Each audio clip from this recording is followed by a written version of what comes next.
Ola tu na chun Bill Zai Paul kan Bill Zai Paul Hunthar Pastor Bill Zai Paul kan record dona ti chuan helai kan KTP helai horep vel kan KTP room hi ram sing sa hi bia kan nunga kan puan zar thin hei hian khok tur kan veng ani ka kol budalen vak lo wangin no na chi lo khang aya khan kan te helai KTP room hi tiang vela ta ha tok vel chi chu kan mang do na nei ti chuan kan software man tur hin window 4 ania stand back window 4 ania ti chuan ka duplicate ti chuan microphone hi level kala zau to mic sin hi ka mang do na rolling mic pan hi hen ko don de chu blue microphone le Rode NT2A ania hi tu chian hemi ta pan hi hian a record don ani ti chuanin blue microphone hi hnuai omanga Rode NT2A chunglama ti hian heng ho hian a khok engma za chu veng don na headphone a hian paruk ka chhop don na paruk te ne mo panga te pon an lut mai the chu center left right in ka thena ngana ka an voice hi sona dar huk do na ni maro chitenor le ti vel bes ka sai non tir thin tlang pui boka chuan ari hin at mo wang ti chuan bes si voi ni antina zai thu tir ta la tenor le control ter chungai don chung lova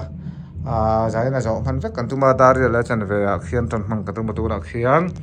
dari le min song mani ya na practice me ka chuan headphone kan chopanga siang kan headphone man tur hi Samsung SR850 ania to da khon 850 paniam boka bak chu hi kha chaklam pang headphone ne khu za headphone ania em ti chuan headphone amplifier hen kan sei tang khan he kan mang dona tatang hen pani chuaka channel li che ni ya ma se pare kan pek su ti ri pani na kale pani pali paruk pare te na chuaka pare te nan mang thei ti na ni chu chuan sei tang khan ti hian hi kan microphone position tur ani ya pakhat chau po hian la se tha pakhat achunga zo kam NT2A char hi mang kan ya maro se jaina chun style dang devin sapa style devin blue microphone kolram chalai ne hi kan tel don ani ya hemi NT2A hi ari hi no nal chuan hi tlem na ri sakhat akhal le dawan hoi zo kam hi ti khan ri mo frequency nang lo response nang lo kha couple don ti na ni ve khang lan chu thiam berong mang zia zangin ti chuanin soeng khanin hi khok tur kan venga chu na kena kan zelanga kan record lai le mixing dan te pon kena kan sei zelanga effect pack dan te ti chuanin helai mono one le ru channel ni ani he sam kha da hi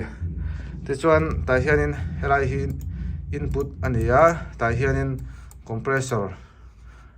chate dynamic compressor ka pedona chu heng hian a clip tur pal tele khateng khalo veng don ni kan thona tir halu tuk chuna chi don lo he chu kan thona lu tuk ti don lo ne helai setting vel chuna kina kan sei don mixing khoi pen ti chuan seng khan helai hian dynamic compressor heng lawina chom ho hi kan penga atong mai vintage VST Dynamics ti ho hi heng hi kan penga kan thian pa wal te force recording ni tu ti ta khan hi min rila sai lo hianin no ma ti khok ma ya ti ya hemi compressor kan pek hian zai anuam bi khle ma ya ti sai lo pon record thira chung vel chuni ni kha wan doi thak ten si tu nom min open santa wal te min ril khani helaya nge ni tiran backing vocals compressor setting te lo mang tai le ti hian mo wa ti khan input 1 or 2 mo khoi mo jok khan one le 2 khan kan pe don ani mo dynamics compressor kha chu kan che dan tur ni ya bak su ta chapin kan sei jel don ni ya